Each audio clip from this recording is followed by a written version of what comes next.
Welcome to Tuesday. Hope you're having a good one wherever you happen to be right now, whether you're driving around, listening in your car, whether you're watching on the YouTube channel, whether it's Irish Breakdown or Sports Radio, WSBT. Always glad to have you with us, ready to talk some Notre Dame football. The Fighting Irish taking on Purdue, hosting Purdue this Saturday at Notre Dame Stadium. After making the trip to West Lafayette last year, the Fighting Irish will host the Boilermakers this year. No word yet, Jesse, on whether or not that big dumb drum will be making the trip from West Lafayette to South Bend. Haven't heard any rumblings on that so far. Hopefully they've just given that up, you know? I know. Hopefully we've just moved on from that. And honestly, as hard as it might be, I think we as fans have to move on. Put everything in the past and look forward to hopefully getting some W's, stacking up a lot of W's in the next 10 weeks, because that's what it's ultimately going to take week by week. So I'm excited. A lot of pain watching back the tape from the game. A lot of good, but obviously some really bad things as well. Very bad, Jesse. Very bad things happened Saturday night. We'll be talking about it in just a few minutes, the whiteboard portion of the show, but we are going to start as our new Tuesday tradition, our new Tuesday custom, Shamrock Up, Shamrock Down. It's our stock check of Notre Dame coming out of their game each week. Is anyone stock lower than Chris Ash's right now? I would say Chris Ash is pretty low, and correct me if I'm wrong, but number 7, Stroman, that's his name, right? That's who wears number 7. Stroman. Yep. Jalen Stroman's stock is obliterated at this point. I think the way that we saw Tay Johnson play this past week, I think we should no longer see Stroman as much. Ooh, man. He was just horrible. Bad day to be Jalen Stroman. Like, safety help was it was safety help, playing in man coverage, whatever you wanted to do, he didn't do any of it right. And I'm willing to say he cost them at least 14 points in this last game. Because that's the crazy thing. We talk about it, Vince and I obviously talked about it yesterday. The fact that you had a quarterback come into Notre Dame Stadium. We talked last week about Marcel Reed's ability. I didn't think he would have the ability to complete short passes and move their offense down the field. He didn't have to, because he completed 46% of his passes, but still threw for 360 yards.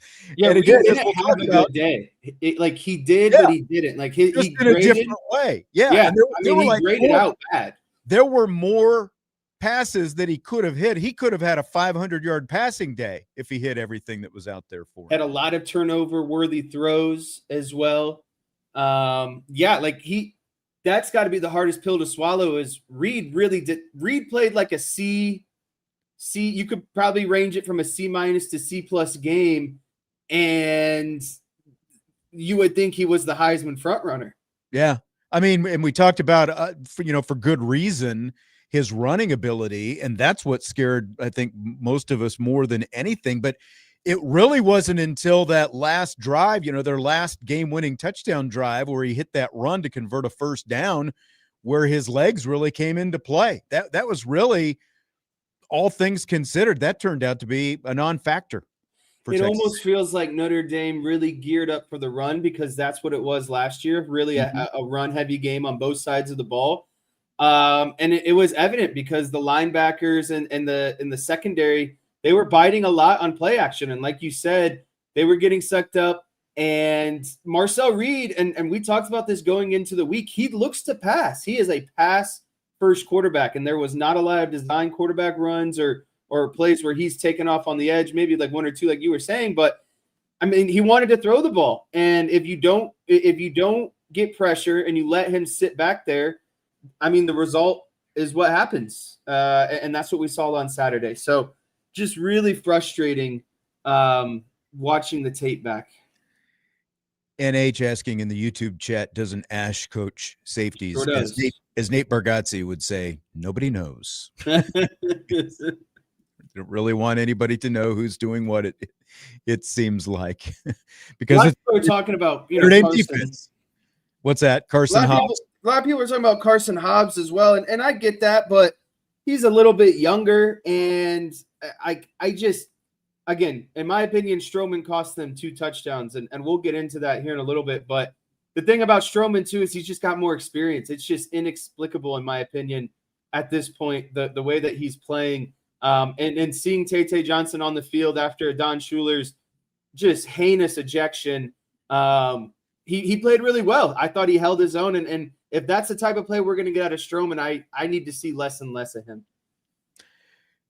I can't disagree with that. And as for Carson Hobbs, I mean, look, Devontae Smith was injured during pregame warmups and couldn't go. So, I mean, the options were limited. I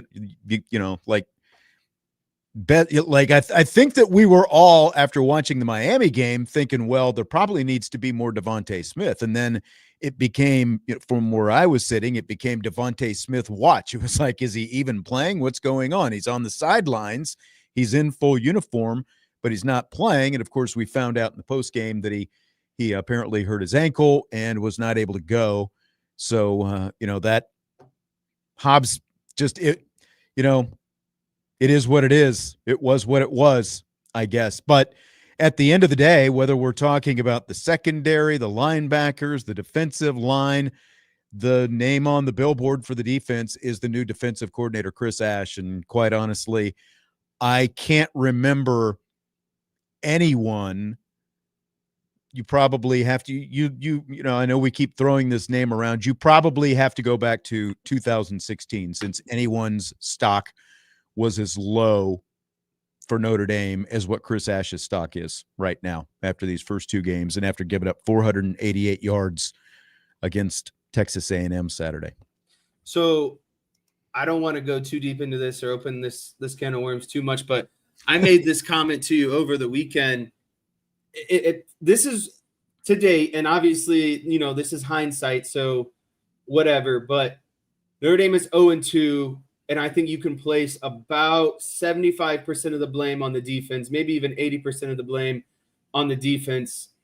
There was this worry that Mike Mickens wasn't ready, or that, maybe he needed more experience, whatever it might be. I just, at this point, I'm confident enough to say, could it have really been that much worse to go with Mickens at this point? No. And just keep everything, as the same as possible, because I think that we were, kind of misled, because all offseason Ash talked about, well, this isn't going to change, and that we're just kind of enhancing. And you look at Notre Dame play, especially in the secondary, and that's supposed to be one of the stronger points of this defense, where you have All-Americans and some of the best talent you've ever had, but they're getting gouged. And I just don't understand how rolling the dice with the guy who's been an analyst in the NFL for the Jaguars and hasn't been a true defensive coordinator or been in the college game for X amount of years, was that head and shoulders a better of a decision than what Mike Mickens could have given you. He wanted someone with DC experience. Ash checked that box. He wanted someone with head coaching experience. Ash checked that box, because when you think of Al Golden, he had both of those things as well. He obviously was part of a national championship winning team when he was at Ohio State, even though he was co-coordinator with Luke Fickell. Wasn't completely, but he also had coordinated at some other places. So there were certain boxes that he checked. And, I just think there were certain people that got into Marcus Freeman's ear. There very well might have been. That kind of boosted up their confidence in Chris Ash. Yeah. Because this goes back to Ohio State, in my opinion. There's a lot of roots that go back to Ohio State. Correct. I think someone gave Marcus Freeman just a vote of confidence and said, he's worth the roll of the dice, essentially. Yeah.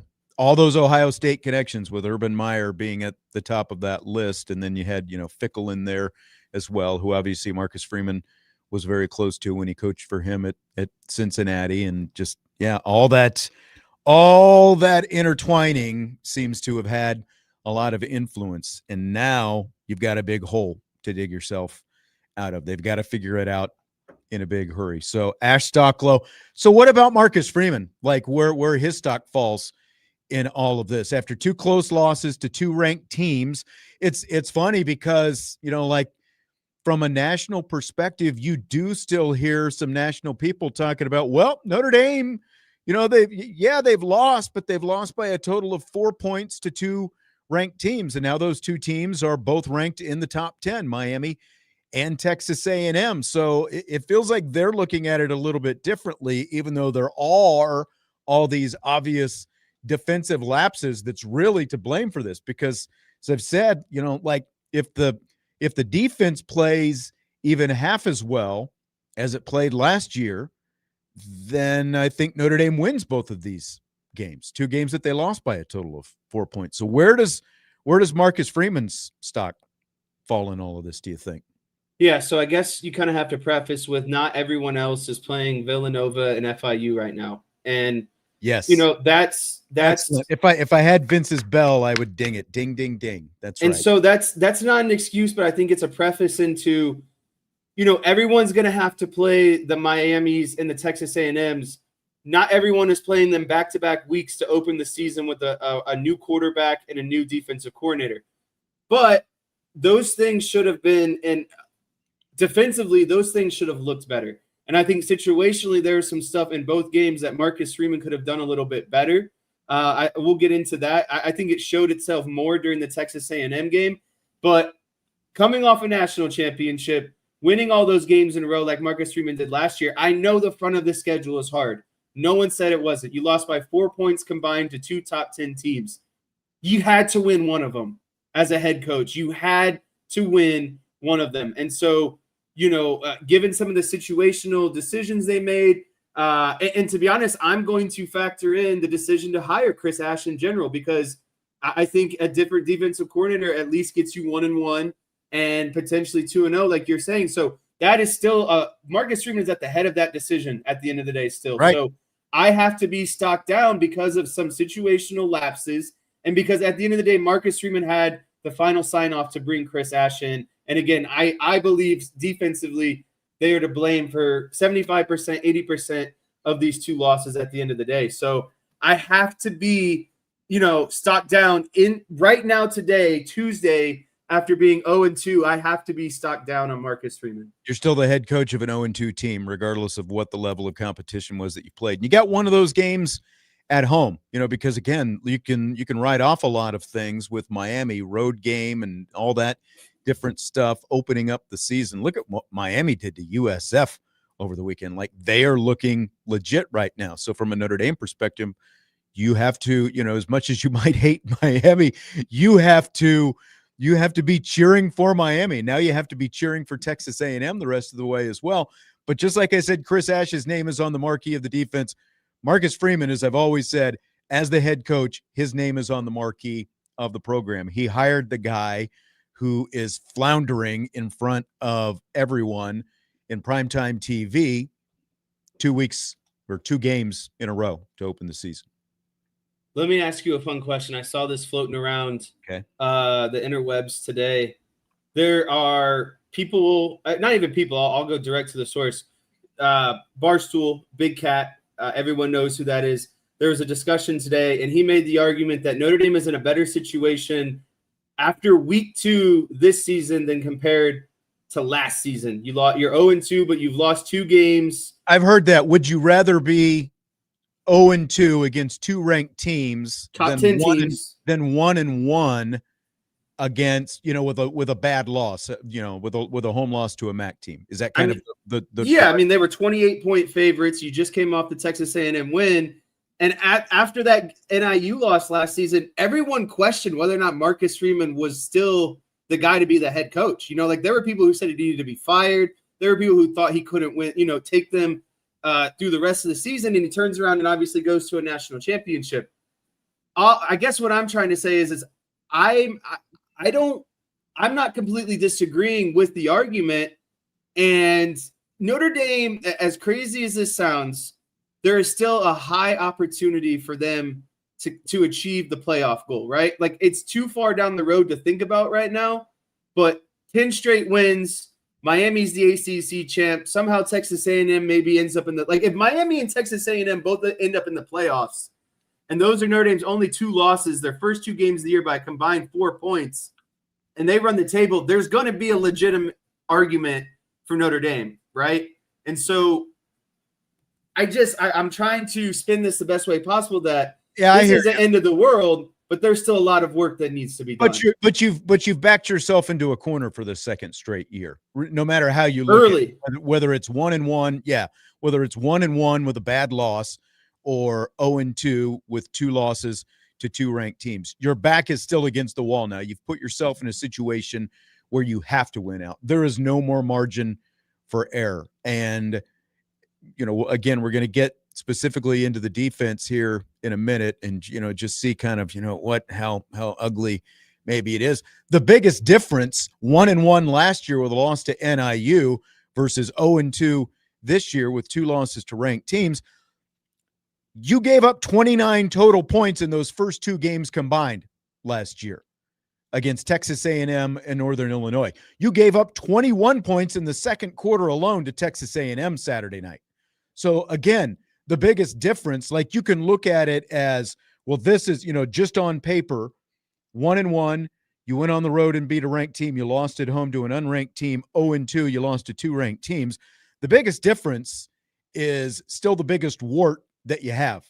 And that's the fact that your defense can't stop anybody. Yeah, I mean, it really doesn't matter because this isn't a national championship defense like last season. Yes, exactly. And unless these things get corrected, it really won't matter because, I mean, look at how good that defense was last year and some of the struggles they faced, late in the season.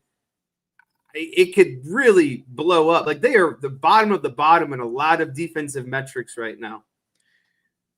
Let me ask you this as we continue our Shamrock Up, Shamrock Down. Did you see anyone's stock rise in the in the Texas A&M game? Yeah, I mean, this is the second easiest question you've asked me behind Chris Ash. CJ Carr, man, dude's a baller. You put up the amount of points that you did on the road against Miami, and then to come home and put up, that amount of lead an offense that scores, what was it, 40 points or something, 38 points at the end of the day. Whatever it was, that should be enough to win. And we're talking about your first 2 career starts against 2 really good teams, ranked teams. I mean, CJ Carr is, I've just been nothing but flat out impressed. The guy is a baller. The moment is not big for him. Notre Dame has at least found its quarterback of the future. And that's I think the biggest thing that we can take away. The future end of right now. Yeah. And feel good about, with everything that's going on, 0-2, the defense in bad places, people are going to gripe about, the wildcat stuff that Denbrock installed for the week. If there's one thing that is just really, really good and promising, it's CJ Carr. CJ Carr, I completely agree with that. For the second week in a row, you had to have points. He leads them down the field, and he gets points. CJ Carr's stock is up with a bullet. Some good suggestions here in the chat that I'll get to in a minute.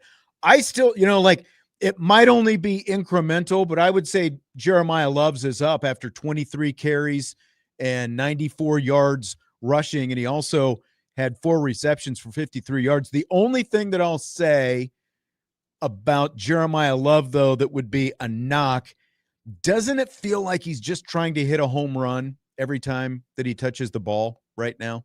Or didn't it feel like... I do think he's a little bit, eager, home run happy, antsy and that sort of stuff. And I just think that kind of comes from the offseason hype of him being that home run hitter playmaker. But, I mean, I think to your point, you could say Jeremiah Love stock up, but if we're going to say that, you got to say Jadarian Price as well, because I thought he played a heck of a game as well. That's a great point. I didn't think about this weekend. Said it, and yeah, I agree with it as well. Bouncing back after the fumble against Miami, Price's stock is definitely back on the rise. The backfield in general, they found out that they can use those guys, which is great. But again, it's like you might have to lean on them even more now, because you want to limit possessions that you're giving the other teams because of the state of your defense.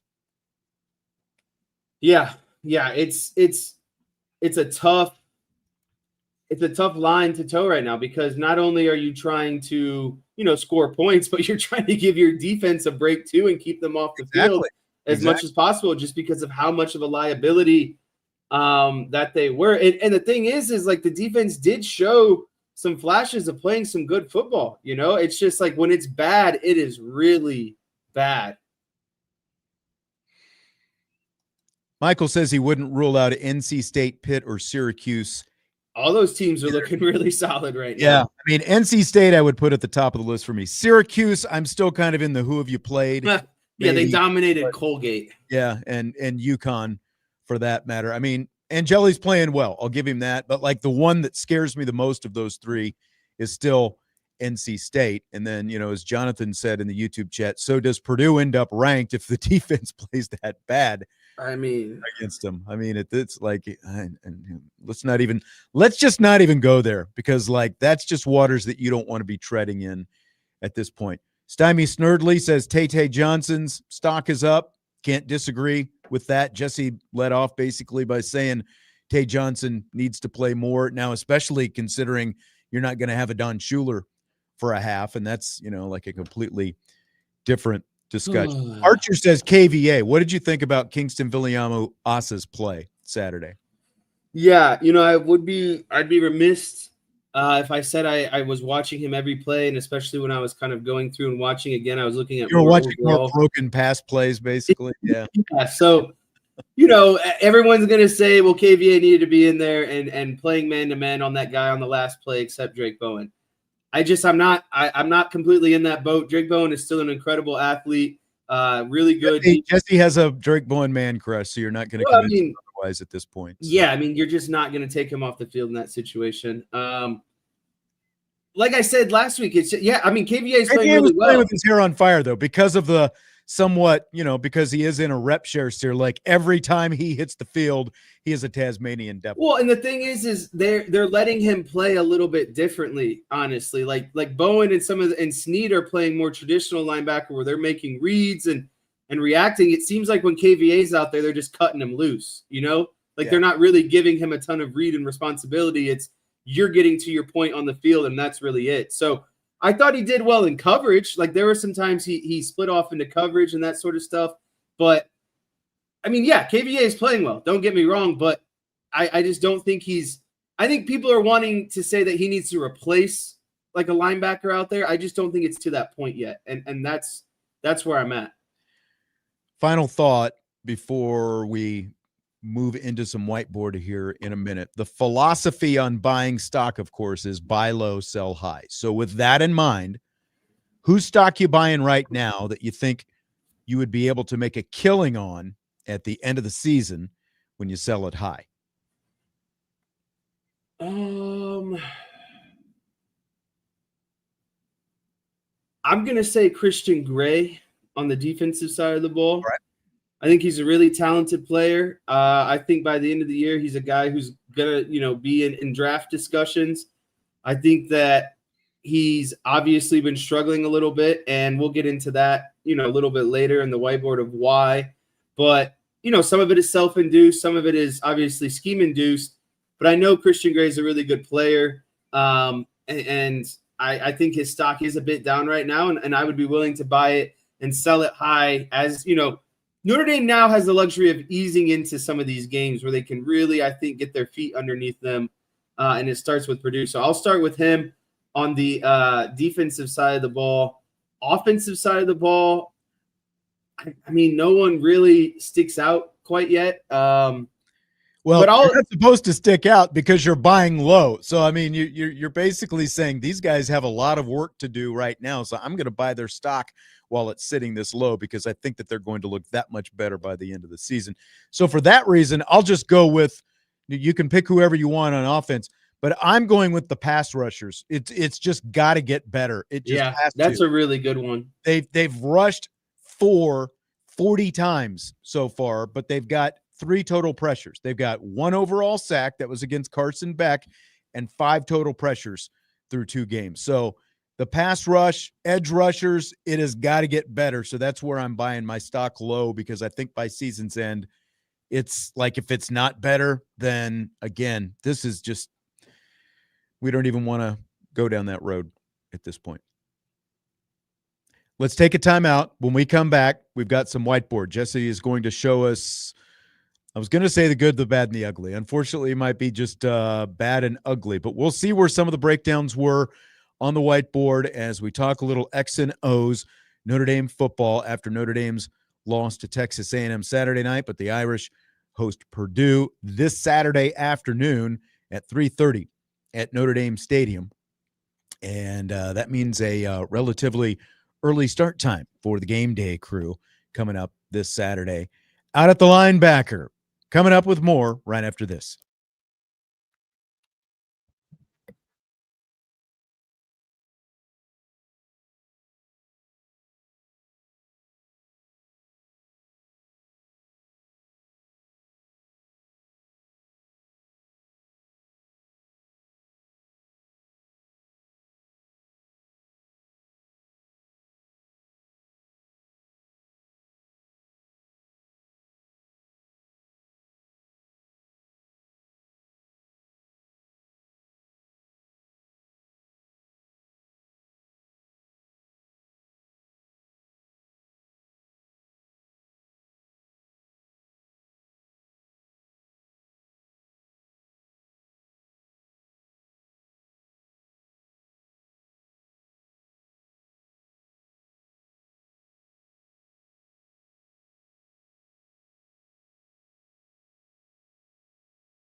Budweiser's weekday sports beat with IrishBreakdown.com continues. Did a little Shamrock Up, Shamrock Down to start off the show. We're going to get into some Whiteboard, breaking down Notre Dame's defensive deficiencies. Don't have to look far for those, unfortunately, after Saturday night's game against Texas A&M. But Tim Growl did text me. The game day show will start at 11 a.m. and run until 2:30. Reggie Brooks among the guests for this week. So join him at the Linebacker, 11 to 2:30 this week. I'm looking for, here it is. So I'm going to play this real quick before we start talking a little bit about the defense. Marcus Freeman asked at his press conference yesterday about where things have gone wrong with the defense. He talked about calls, scheme, execution. It's the execution of what we're asking them to do. And if we're asking them to do things they can't execute, then we got to evaluate what we're asking them to do. And so, like I said, it's not a call. It's not a scheme. There's no perfect call, no perfect scheme. It's the ability to execute. And that, as I said, like, we've spent time figuring out the lack of execution, right? It's, if the answer was just call something different, we would do that. But it's like, okay, this is what we called, this is why we called it, why did it fail? And that's where you got to really eval what is the core of the failure in the execution, and that's what we've been doing.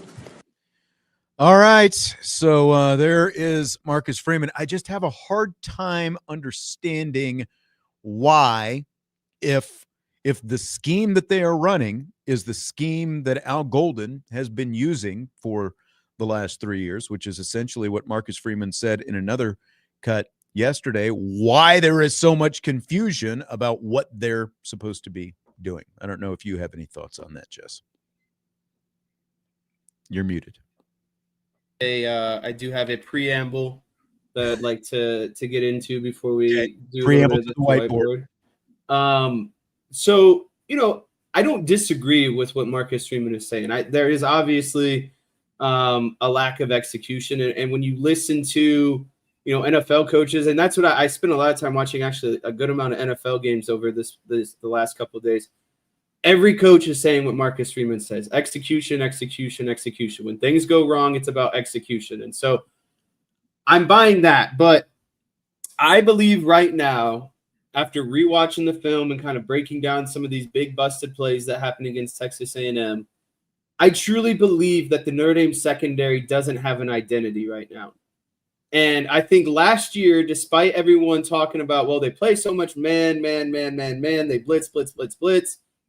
They need to figure out how to play zone, and use it situationally.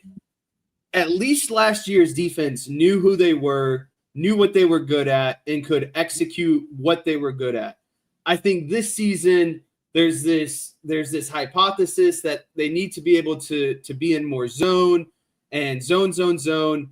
And so I think there's a conflict of, I don't think they know if they're supposed to be a man or a zone secondary. And I think that's leading to breakdown in technique and breakdown in execution, is there's just no overall confidence or identity for what they're good at or what they're supposed to kind of be at in a base situation. And I think breakdown in communication probably as well, because there's even more communication required when you're playing zone. Yeah, and I think what you have to also take a look at is, obviously more Schuler and Gray are coming back, but there are still a lot of new faces in the secondary that are rotating into more playing time. You have Carson Hobbs, Stroman, Luke Talich, Tate Johnson, some of these kind of nickel dime backup players. And so they're being thrown into the fire of the game speed, relatively quickly. So that's kind of where I'm at, is I don't think that they trust their technique in man coverage right now.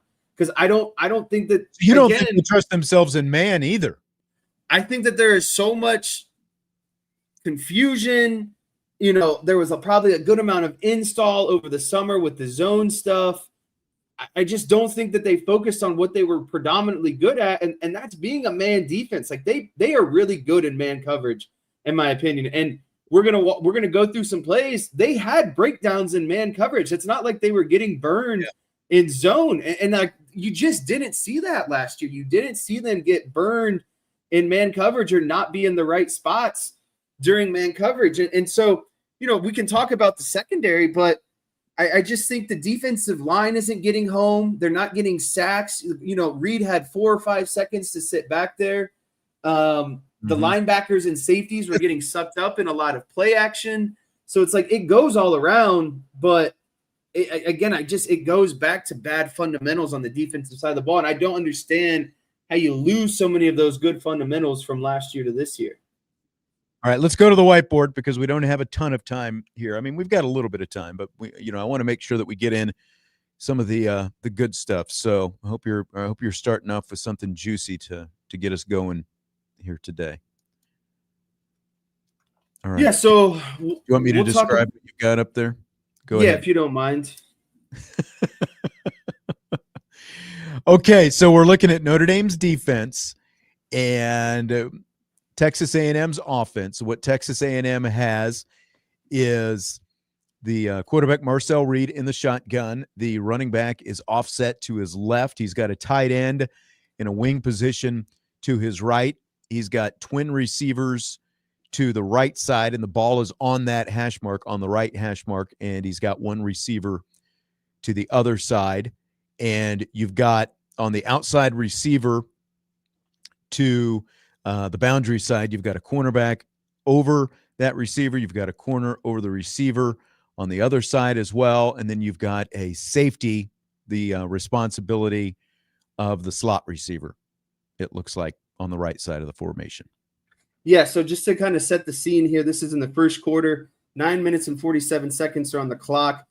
This is a misrepresentation, but the ball is on Texas A&M's 14-yard line. It's 2nd and 6.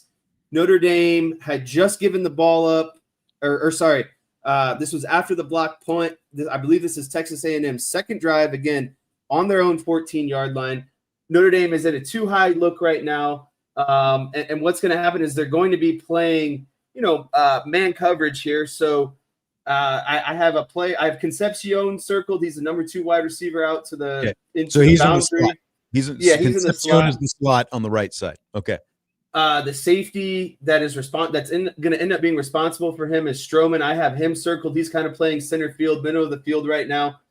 So what's going to happen here is pre-snap, Concepcion is going to go in motion across the formation, and just as he hits the left tackle, they're going to snap this ball. And when they snap this ball, the outside wide receivers are going to go straight vertical and clear out these quarterbacks who are playing man-to-man coverage. And as this play happens, Stroman is basically rotating down like a yo-yo because they're in man coverage. So as Concepcion goes across the formation, he is going to kind of come down and be his man-on-man player.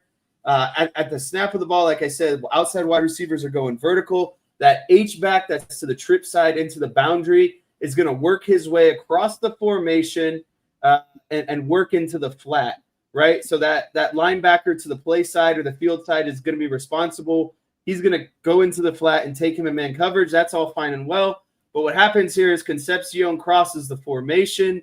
He's going to get beyond that H-back and kind of run like a 10-yard flood route. And what happens is Carson Hobbs just overruns this play in man-to-man technique. He bites on it really hard, and then Concepcion gets behind him. He catches the ball, and then I don't even know how, but breaks like 3 tackles. There was horrible tackling in open space, and then he goes on to score Texas A&M's first touchdown in the game. So again, man coverage, this is something that Notre Dame was just so proficient on last season. Hobbs comes downhill, and to be honest with you, it's just a breakdown of technique. He overbites on the flood route, and then Concepcion turns it up and goes vertical, and he's beat instantly. So again, I don't know how a team that could be so good at man coverage last season has such a fatal breakdown early in the game after a huge momentum play and blocking a punt and getting Texas A&M, inside their own 20-yard line for this second drive. Mm-hmm. Exactly. All right. So that was kind of big play number 1. So the first of many, unfortunately. Yeah. So let me get out of that screen and we can move on to the second screen here. hopefully, nope, not that one. Is it this one? I believe it's this one.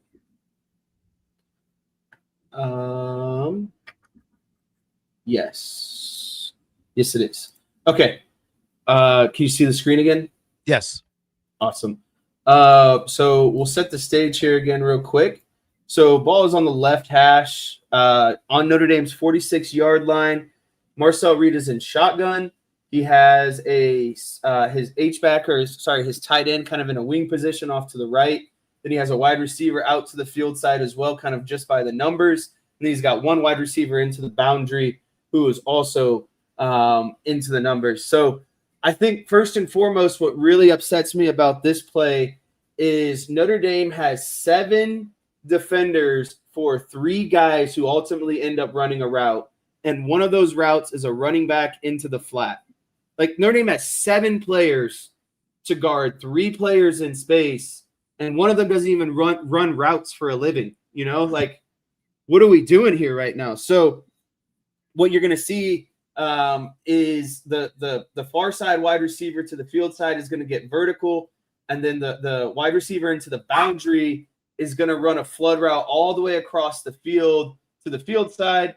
Running back is going to fake a handoff and slip through the line of scrimmage and get into the flat here. How Notre Dame is defending this is they're going man underneath and then 2 safeties over top. Both players on this play, corner and safety, I have no clue what their technique is because 24 is playing corner, so Hobbs, and then Stroman's the over top help.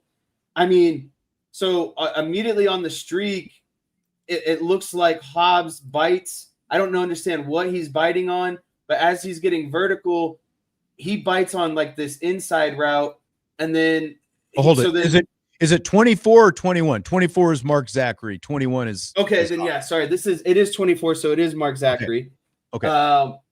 He's playing in man underneath. Like he's got the safety over top. There is no reason to bite on anything. Your job is to stay in the hip pocket of the wide receiver and just carry him wherever he goes, knowing you have the safety over the top. So he bites, wide receiver gets a step on him, and now I don't understand what Stroman is doing either because you don't have anything else besides this guy going on the street. You have another safety on the other side of the field that's helping out with the other corner that's manned up, right? Like, so your literal only job is to get over top of this streak. Both these guys get burned, and then Reed just throws it up, and Texas A&M catches the ball on like the 1 or 2 yard line, and this is at the like 2 minutes into the second quarter, 1st and 10. The deep ball, yeah. The deep ball. Notre Dame is up 17-7 right now. You know, like, and that's the thing is the offense would score, and then the defense would do nothing to get themselves off the field, and so. I have no clue what Zachary is doing, not carrying him man-to-man in the hip pocket. And then Carson Hobbs, Jalen Stroman, where are you at over top? There's just no one there. And so I don't understand how there could be so much confusion and just a man under cover 2 over top. Like that is a day 1 base install. Your corner's getting beat, and then your safety is nowhere to be found over top. So where is the breakdown in technique? How can these guys not even run man under with safety over top help? Yeah, I mean, your literal job as the safety in that situation is just to get deep. Anyone who's running down the field, you need to be with them. And unfortunately, he didn't get with him until, right around the goal line when he was able to, when so they were now, able to complete the pass. Texas A&M's 2 biggest plays in the first 15 minutes of the game, Jalen Stroman couldn't come downhill and play man-to-man on Concepcion. And now he can't even play zone over the top with his corner playing, man-to-man underneath. So what can he do at this point?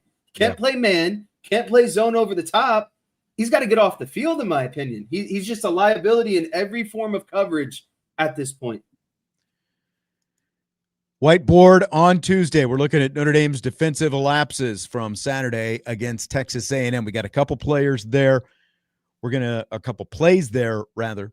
We're going to take a time out and then back to hit 1 or 2 more plays before we wrap up this hour, and then rapid fire coming up in hour number 2. Budweiser's Weekday Sports Beat with IrishBreakdown.com.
Winding down hour number 1 of Budweiser's Weekday Sports Beat with IrishBreakdown.com with Jesse Stiers. I'm Sean Stiers. We've got a few minutes to go here. We've been doing some whiteboard, looking at where some of Notre Dame's breakdowns came defensively against Texas A&M Saturday. Jesse does the whiteboard. He's doing 2 days a week on the whiteboard for us now. We'll look at some other offensive stuff on Thursday's show. Today is all about the defense, though. So where are we going next here? Let me put this one up on the screen, Jess, and see what we've got. Man, this almost looks like Sideshow Bob or something from The Simpsons based on what you've got drawn up going on here. There's a lot going on here. You've got the ball on the left hash.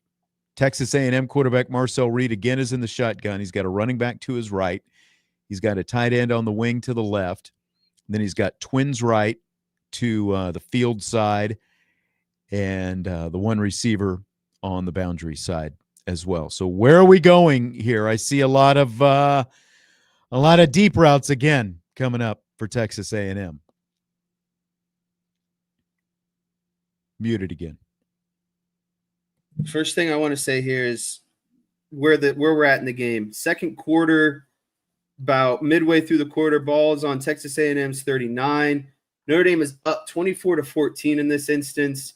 I forgot. Oh, this is 3rd and 8, by the way. 3rd and 8, you're up 10 points. Texas A&M's on their 39-yard line, trying to get this sucker to halftime. You know, you've had some bad plays. What can we do here? Notre Dame decides to go zone blitz on 3rd and 8 here. I don't mind the scheme of this blitz, actually, and that's kind of why there's so many different lines. I'll get into that first. What happens here is Notre Dame brings 6 guys on the line of scrimmage, and Leonard Moore is the corner pressed onto the wide receiver into the boundary here. So they've got everyone up at the line of scrimmage. It looks like they're just going to probably bring the house. What ultimately happens is your defensive ends kind of rush upfield. Heinisch folds into the center, and then they bring actually a corner blitz with Leonard Moore, and he folds inside. So they end up bringing 4, and they drop 7. This is also right after Leonard Moore had just come back on the field after his injury, correct? Correct. But again, another situation here. Yeah. Another situation here where they've got 3 guys running a route, and Notre Dame has 7 defenders dropping into coverage. 7 versus 3. 7 versus 3, and they still somehow get burned. And I honestly I probably could have got at least another whiteboard play in, but I spent so much time just rewinding this play because I just couldn't figure out what they were doing to the field side here. Like, I do not know what the coverage was going to the field side here. I know it's zone because immediately what happens is 3 of the linebackers on the line of scrimmage drop into coverage. One linebacker is going to drop to the middle hook to curl zone. Drake Bowen is going to play the other kind of hook to curl zone towards the other side of the field. KVA is the outside defender. He's going to get out and play underneath here in the flat, take away the flat. What happens at the snap of the ball is Texas, and this is a really good play design by Klein and A&M. So I will say that, first of all, this is a really good scheme. I like when teams do this. They bring the outside wide receiver that's on the number in motion, and then on the snap of the ball, they're stacking these wide receivers. So they're stacked. That does a lot to the secondary. They have to communicate. There's another communication. We talked about that. So on the snap of the ball, the upfield wide receiver is going to get vertical, and he's going to press outside towards the numbers. The inside wide receiver that goes in motion is going to kind of run up the seam. I mean, basically, this play is 3rd and 8, 3 verticals. They motion a guy to stack, and then they're just literally running 3 verticals, right? And so I know this is zone because of what the linebackers are doing underneath. And so over here, I have this defensive back circled. This is Christian Gray, number 6. I have no clue what he is doing because what he lets this guy free release right by him. Like you're in zone coverage, but the underneath stuff is taken care of. So your responsibility is to get deep. Right. That's why the linebackers have dropped off the line of scrimmage. Right. To their responsibility is the underneath stuff. So as the corner, just as you said, His job why is yeah. your nose inside into the flat? Like, your job is to carry that wide receiver, especially if they're stemming you vertical. Christian Gray, you played a lot of football. If they're stemming you vertical, like, why are you just letting him free release by you? And that's where I just don't know. Is that technique? Is that scheme? Is that the play call? Does no one know what's going on? But he gets by him, and then the wide receiver basically just sits down in this zone, and Marcel Reed has the easiest pass because Christian Gray lets the wide receiver go. The safety is, bailing out deep. And so there's literally no one in this massive hole just beyond the linebackers. Wide receiver sits down, and it's literally just pitch and catch for Marcel Reed. So I don't know in zone coverage, whenever you got all these linebackers playing underneath, where this is happening, because when this ball is caught, Drake Bowen and KVA are the first guys there to make a tackle. And so I just don't understand why our linebackers are playing better in zone coverage than our corners and safeties. Like, what is he doing? Like, I don't understand what Christian Gray thought was going on. I had to rewind this like 15 times just to be like, what is happening right now?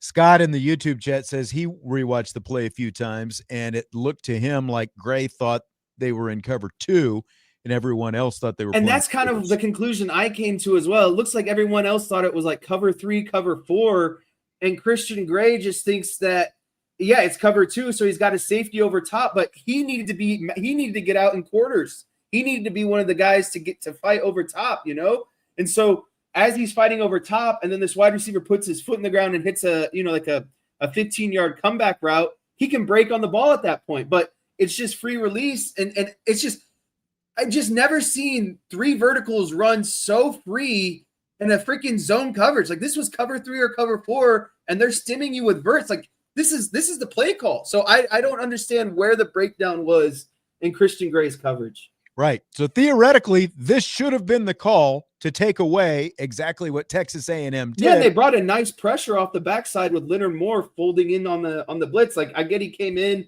after being injured, but it's a nice way to bring 4 guys and it not just be your D lineman. Like, you're bringing in your corner from a different angle. So I thought this schematically looked good. Again, just no clue what Christian Gray was doing on this play.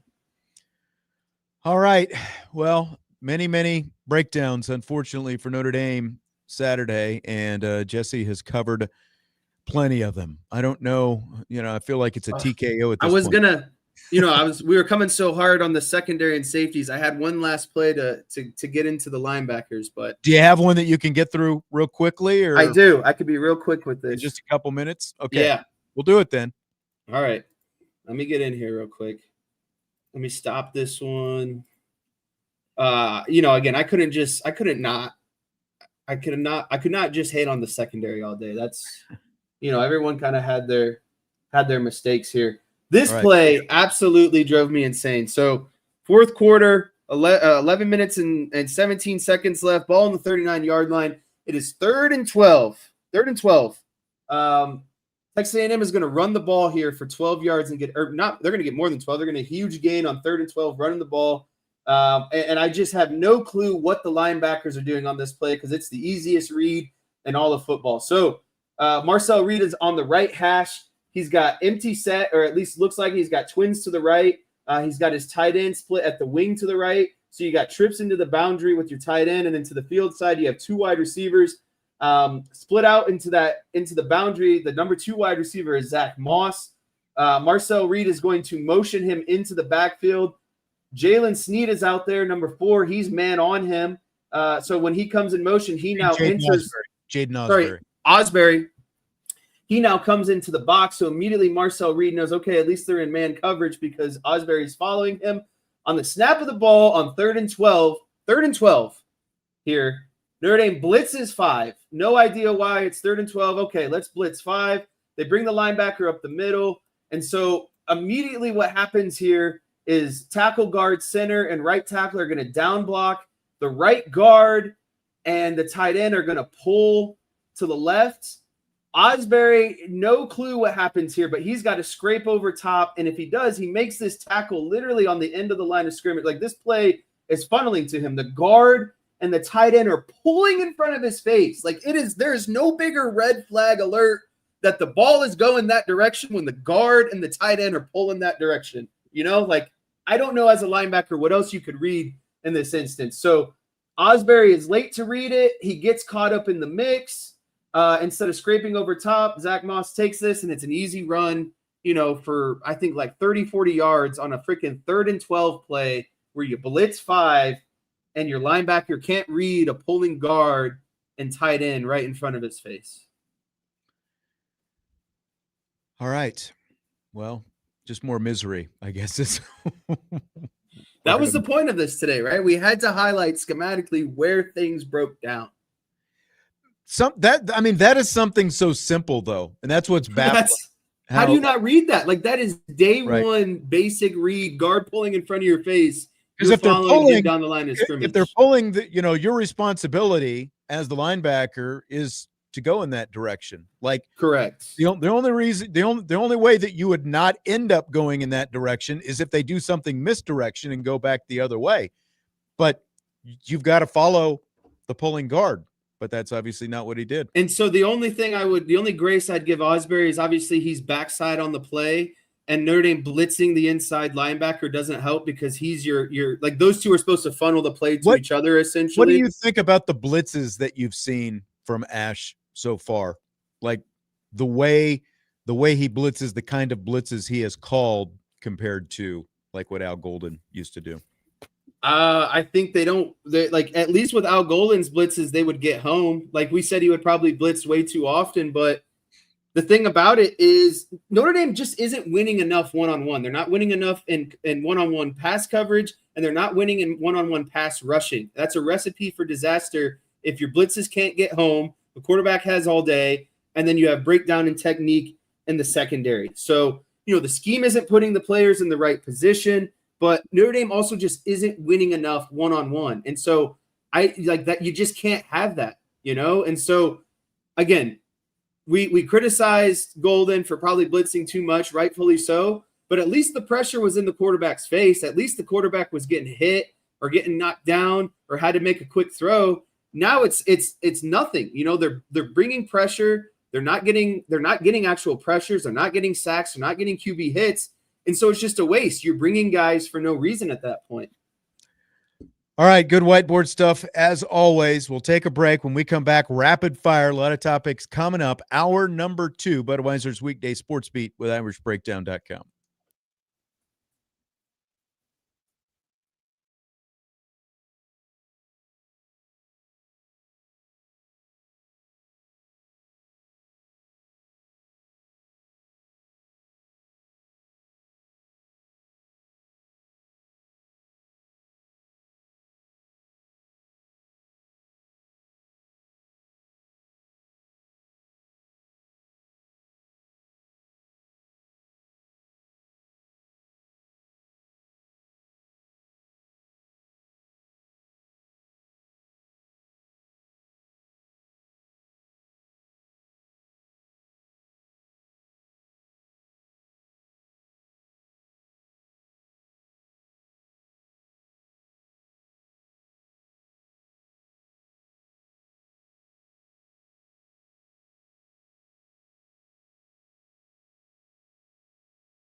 It is hour number 2 of Budweiser's Weekday Sports Beat with IrishBreakdown.com, and that can mean only one thing. It's rapid fire time. Jesse, are you ready to rock and roll?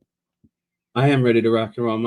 I'm done with the hopefully as all the negativity. You know, it's like so hard sometimes. I'll be the judge of that.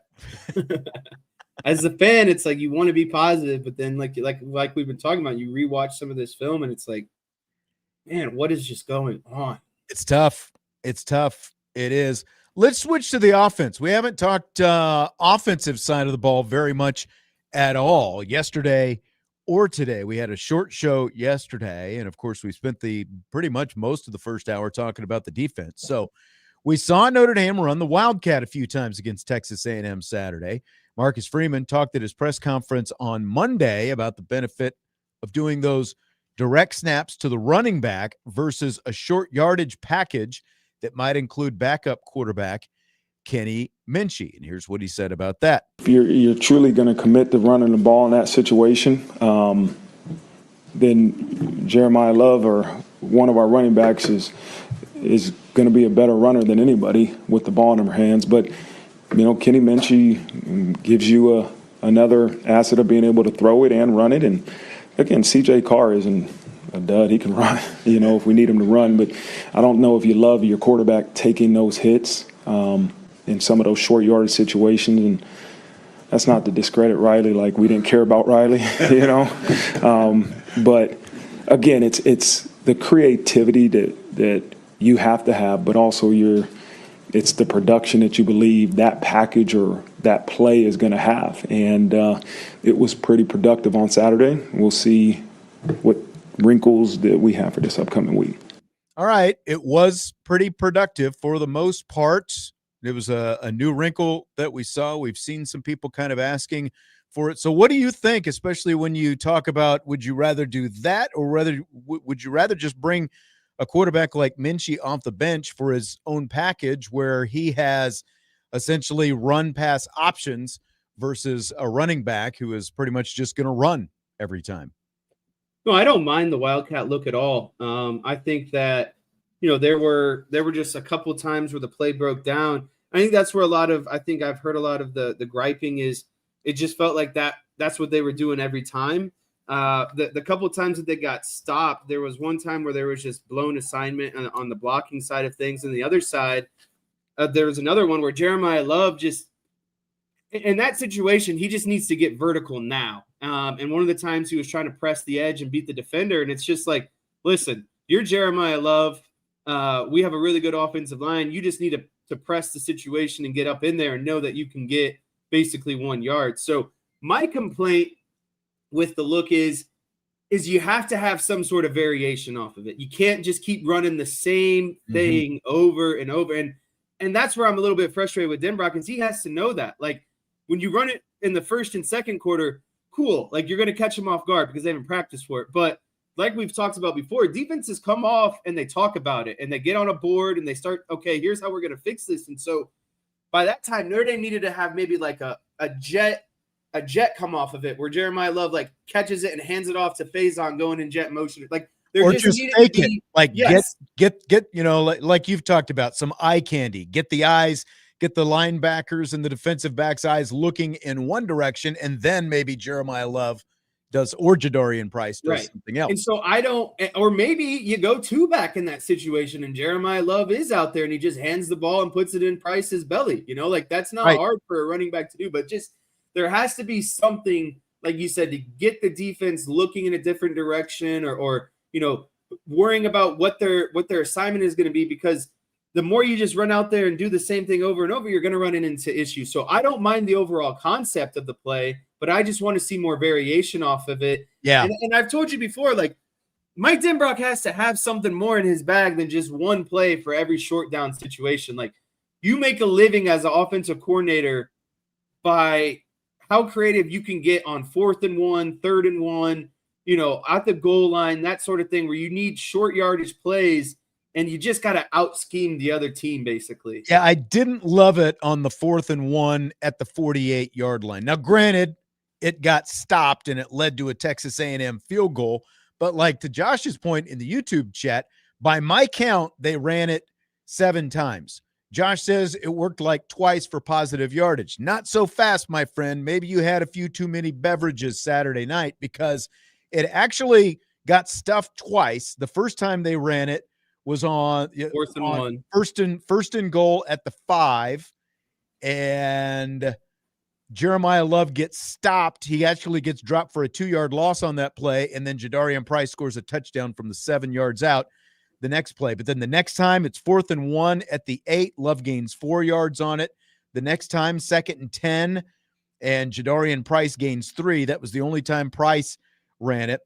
1st and 10, Love gains 3 again. Then it's 4th and 1 at the 48. You see, and by this time, to your point about the options, okay, it's 4th and 1 at the 48. You've already run it 5 times at that point.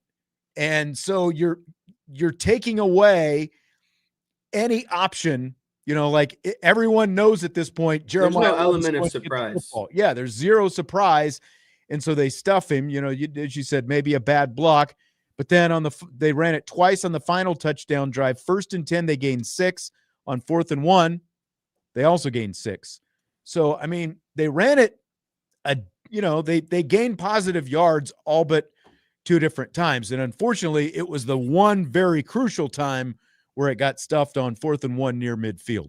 You know what Marcus Freeman would say, though, because they did it so well majority of the time, that falls in the execution bucket. Because if you can do it on back-to-back plays for 6 yards, inside the goal line to take the lead with, like 2-3 minutes left, why can't you do it every other play? And so, I mean, that play is last year's version of Riley Leonard QB power. Yeah. Like, let's just be 100% honest about it. Like, that's what it is. You're giving the ball to who you think is the best player for 1 yard. And last year, that was Riley Leonard. This year, they think that's Jeremiah Love. Right. But is the offensive line good enough to block consistently enough to do anything out of it? Again, like, just to clarify the math, they ran it 7 times.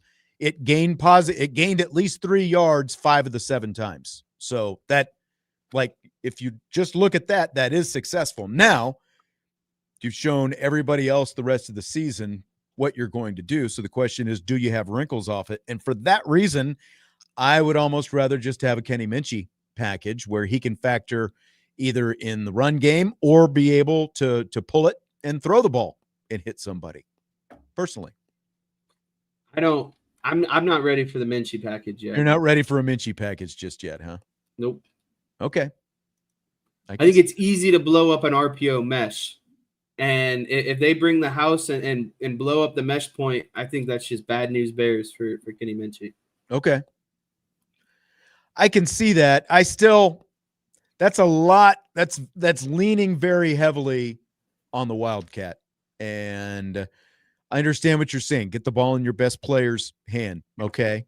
But I would almost rather just hand him the football, where at least there can be some element of surprise where CJ Carr can fake a handoff to Jeremiah Love, pull it, throw it, run himself. Like, that's something that we didn't see factored into the game plan this week at all, was CJ Carr as a factor in the run game. Maybe he got hit too much in the first game against Miami and they didn't want to take that chance anymore. But that was not an element that Notre Dame had in the offense this week.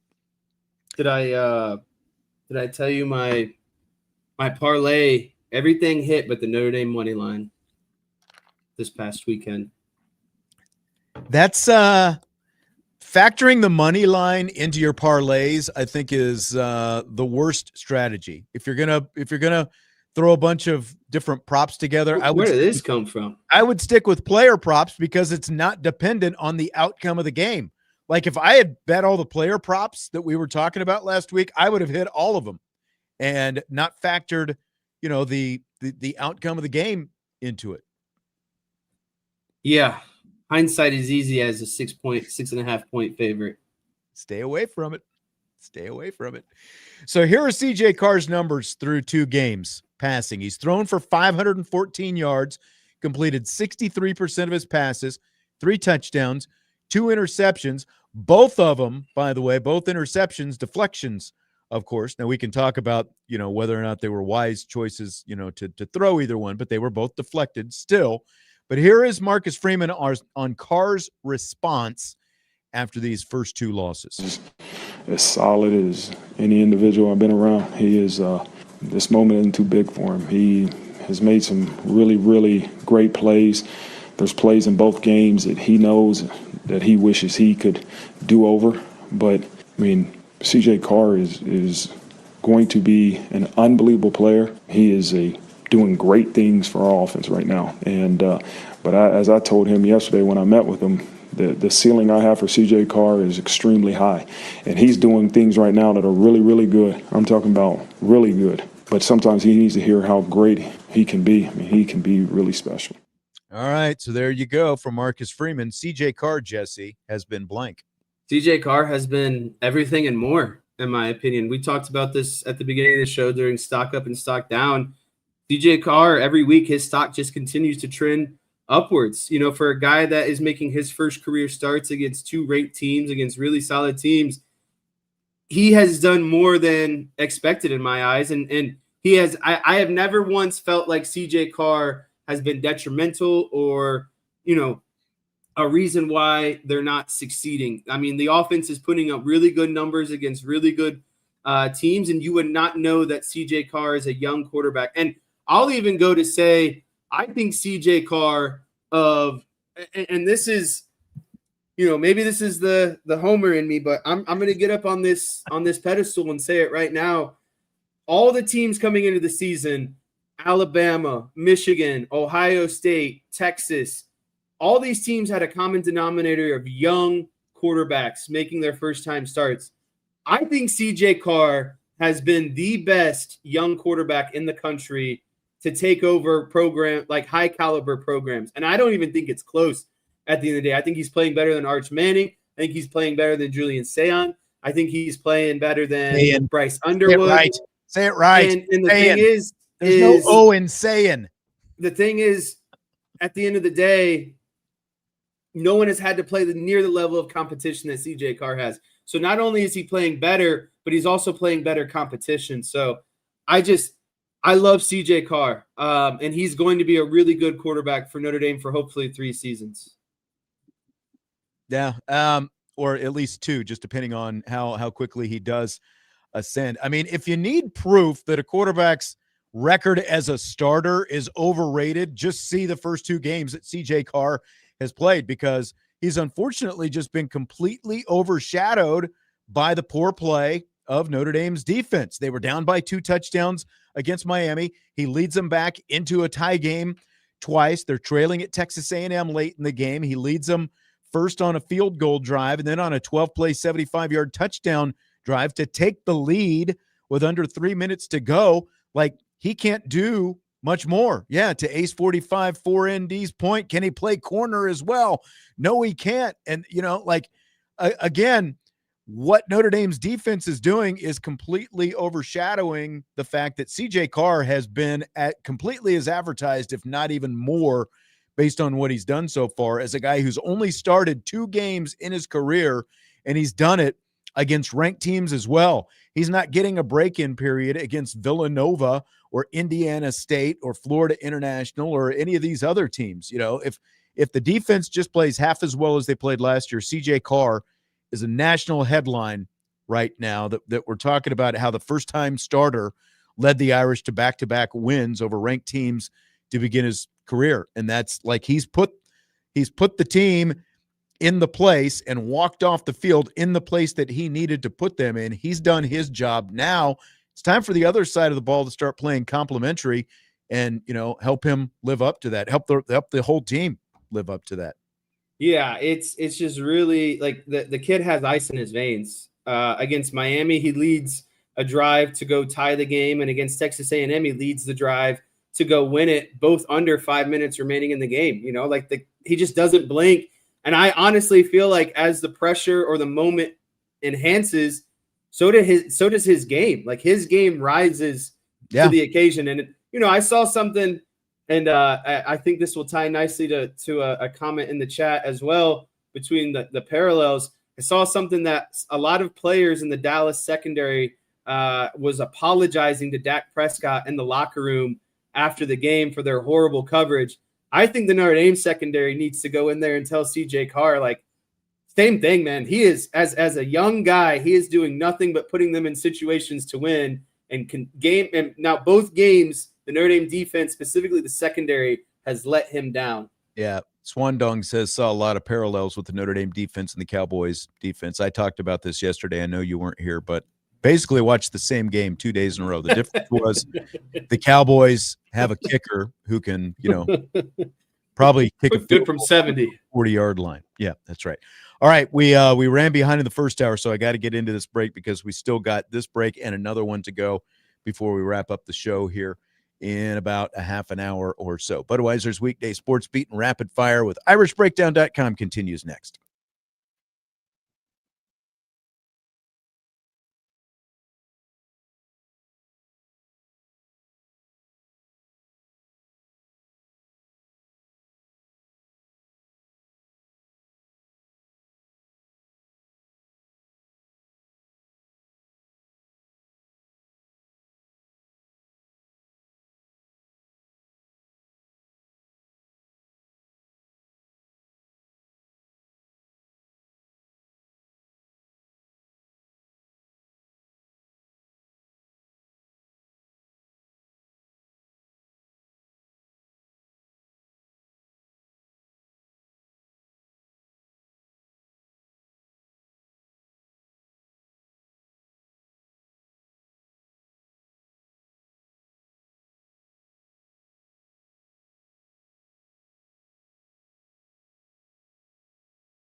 Budweiser's weekday sports beat with irishbreakdown.com and rapid fire continues on this beautiful Tuesday afternoon. Hope you're having a good one wherever you happen to be.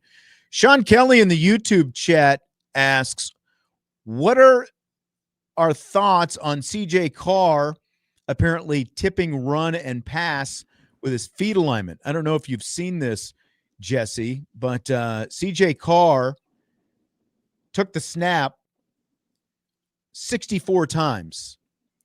I believe it was. I believe that was the number. 64 times he took the snap. When he handed off, when it was a running play, his feet were parallel. When it was a passing play, he had a staggered stance. And so he was tipping it off. So my thoughts are, it obviously didn't matter very much against Texas A&M, because Notre Dame scored 40 points. Obviously, 7 of it was by a block punt, that Tay Johnson scored a touchdown on. But he again, CJ Carr led the offense down the field, 12-play, 75-yard touchdown drive with a little bit less than 3 minutes to go. So it didn't matter much against Texas A&M, but for the long haul of the season, this is a minor correction. It's easy to get corrected, but he's got to get it corrected because now it's on film and everyone's going to see it. It becomes a much bigger issue, I think, than if it was reported as soon as it was after the game. What do you think, Jess? Yeah, so 2 thoughts on here. And I think that, first of all, you just can't do that. That's kind of elementary in my opinion. And you got to get it fixed because at least that takes the linebackers out of it. Essentially, they know immediately, if they need to drop into pass or, fill at the line of scrimmage. So you're losing anything in terms of RPO play action to kind of, draw in the linebackers and safety. So that's not good. But to the flip side of this is and this is kind of, I guess, maybe known a little bit, but there's a lot of tendencies in football where you kind of know what's going to happen. And this comes back to the execution side of things. And I think Freeman would say the same thing is it doesn't matter if the other team knows we could still execute this thing how we're supposed to and the play be successful. So for me, it's kind of embarrassing that the defense kind of couldn't do better if they actually knew if it was run or pass at the end of the day. And that's kind of where I'll leave that one. Yeah. Going back to, we were talking about wildcat versus, maybe a Kenny Minchie package. And I saw this comment by Tommy that I didn't get until we were on to the next topic. Tommy says, Riley Leonard was 230 plus pounds. Love is what, 205? Actually incorrect, Tommy. People vastly overestimate just how big Riley Leonard is. He was only 215 pounds last year. The guy was very thin. He was just very durable and very tough. They are both 215 pounds. Jeremiah Love right now is 215 pounds. Riley Leonard last year was 215 pounds. You're just talking about a guy, Leonard, whose weight is distributed a little bit differently because he is so tall. But he's not as thick as a lot of people seem to think that he was. I'm like, CJ Carr is about the same right now, for that matter. So anyway, Notre Dame fell to number 21, Jess, in the coaches poll this week, number 24 in the AP poll. Do you buy or sell them still being ranked with an 0-2 record?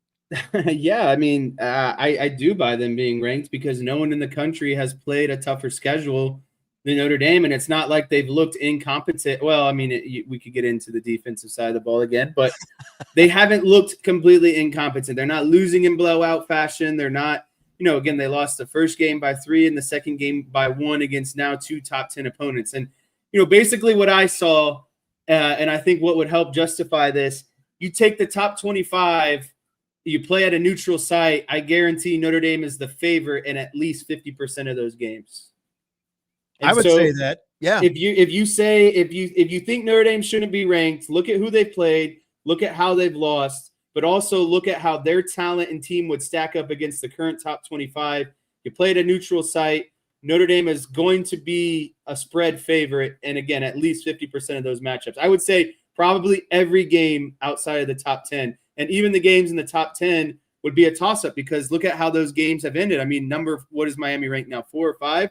Again, a game that came down to the last possession, Texas A&M, a game that comes down to the last possession. So I think, again, even if they weren't the favorites against, some of the top 10, it would be really close spread or just about even odds. Yeah, I mean, the bottom line is nobody else has played 2 ranked teams right now. Like, nobody in the top 25 has played 2 ranked teams, like Penn State and Indiana. They haven't even played a Power 4 team yet. And, they're both ranked. So, it's not just record, it's also who you've played.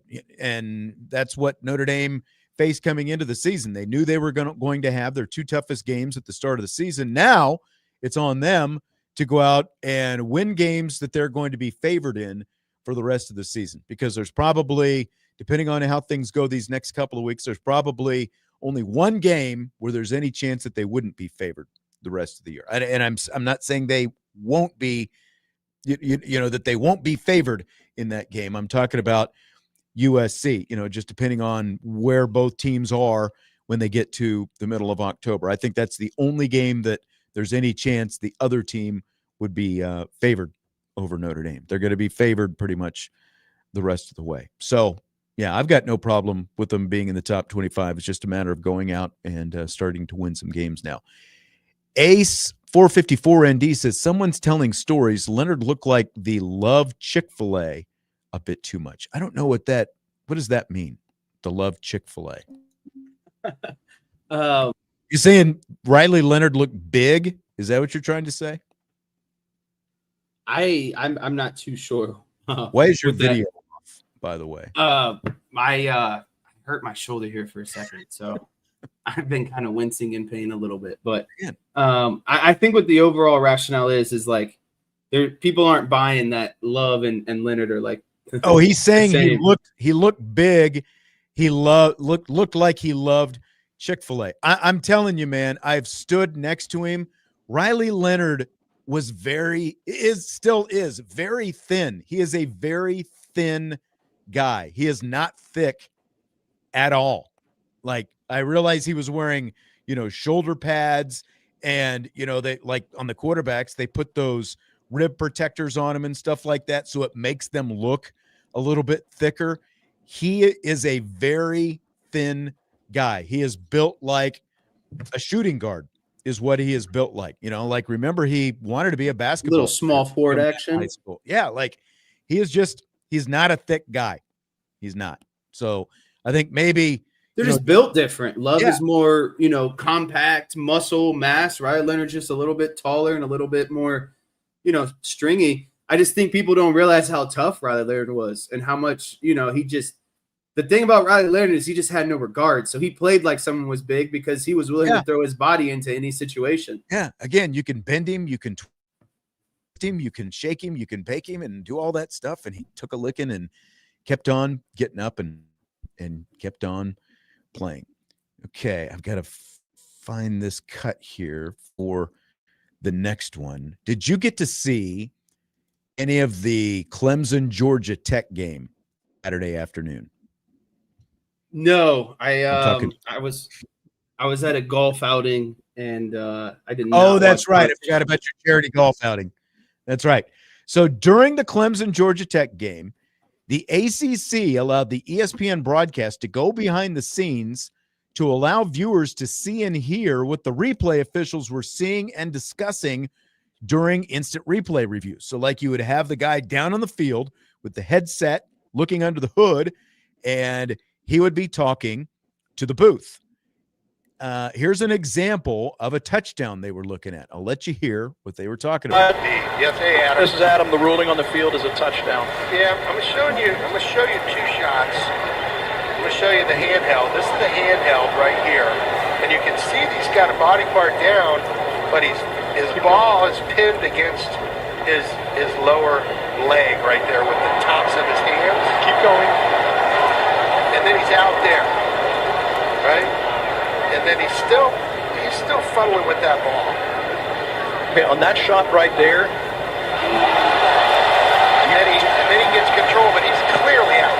Do you see a loss of control with a foot in the white? I don't think he has control there.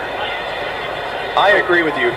You can see this that we don't believe he has control at all. By the time he has control, he's out of bounds. Yeah, he's way out. Hey, take a look at high end zone real quick. High end zone, all right. Not C. Go to multi. Go to A. High end zone. Never lose the ball. Guys, I've got enough on that sideline shot to show no control, incomplete pass. I would agree. I would agree. Okay, so after further review, the pass was incomplete. It's going to be second down at the 2-yard line on the left hash. Yes, correct. Clock is good. Second and goal at the 2. Yes. Okay, thank you. Thank you. All right, thanks. All right. So, of course, while all that discussion is going on, we're getting to see the replays. We're seeing them, like dialing all this different stuff. Jesse, do you buy or sell this becoming a standard part of every football broadcast? I buy it because I think there's so much uncertainty by fans. And I think that it's gotten to the point now where we want to see kind of the transparency of what's going on the call, right? Like every fan is just not going to trust the process that is going into making these decisions. So the more transparent they are about the communication, what they're looking at, I just think that is going to lead to more, satisfied fans at the end of the day, or fans kind of less claiming blown calls or, right, biasy and that sort of stuff.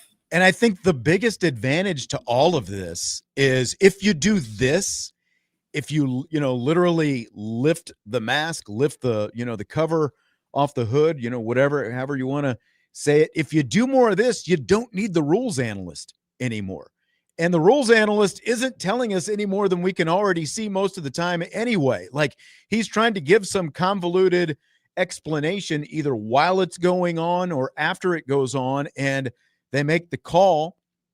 And again, he's not stepping out on a limb very often and really, like telling you what he thinks he's going to be, because like Mike Carey a few years back, they don't want to be wrong. If you just do this and give us transparency, show us what they're talking about, show us what they're looking at, you don't need the rules analyst. And I think that this is a lot more explanatory and a lot more entertaining to actually see what they're watching. And as you said, you lose all the conspiracy theories doing it that way. You don't have, like all the NFL, they're just, trying to favor the Chiefs and all this different stuff. You don't have any of that anymore. If you just do this, I think it's perfect. Josh says, are they going to do it in targeting? I mean, so far, the ACC is the only ones allowing anything, but I would be all for that. I mean, targeting is a completely different story anyway. We got to take one more time out, and then we're back to wrap up Budweiser's weekday sports beat and rapid fire with IrishBreakdown.com.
Winding down Budweiser's weekday sports beat with IrishBreakdown.com. Rapid fire.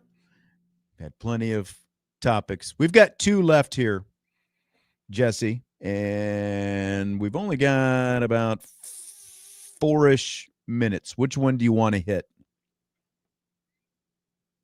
You got to take yourself off mute, bud. Probably. I want to stop hitting that button on the mic and just use the one on the screen. Defense. I love that you call it out every time. Well, you're talking. There's nothing I can do. Like, what do you want me to do? You're talking and no sound is coming out. Which one do you want to talk about? Dealer's choice. All right, let's go with this. Fill in the blank. There was an off-season vote on Philadelphia's tush push, and they decided to keep it. On Sunday, Eagles ran it a couple of times against the Chiefs, and it's blank that their offensive lineman false started, but were not flagged for it. To me, it's just absolutely absurd at this point, because when we talked about this question in the offseason, I didn't think the play should be banned. Basically, standing on that it's an NFL play. You've had plenty of time. The play never changes. You should be able to adapt or run your own kind of similar type play. But I've changed my mind, because at this point, the play has become a liability because referees can't officiate it properly. And so not only are the Eagles players getting a head start, basically a false start, but their players are also lining up in the neutral zone of the defense. And so there's 2 penalties occurring just about every play. And so I think the play needs to be banned if it's not going to be officiated properly, because you're getting too much of an advantage for a play that already has been deemed unstoppable. You could hear us, right, Tommy? Like, Tommy's calling me out in the chat because we had the screensaver up. I was trying, like, the audio portion of the show is more important than seeing our golden faces, I think. But I agree with what Jesse is saying. Like, if you're going to let them do this, because, like when they were looking at it, the rules analyst was talking about, I'm done with this tush push, because it's like, if you're letting the guards jump off sides, literally you're letting them false start, get a head start, then of course you're going to be successful. It's already the toughest play to stop to begin with, because of the fact that, as a lot of people will say, it's not a football play. It's basically a rugby scrum, and you're just pushing guys forward like that.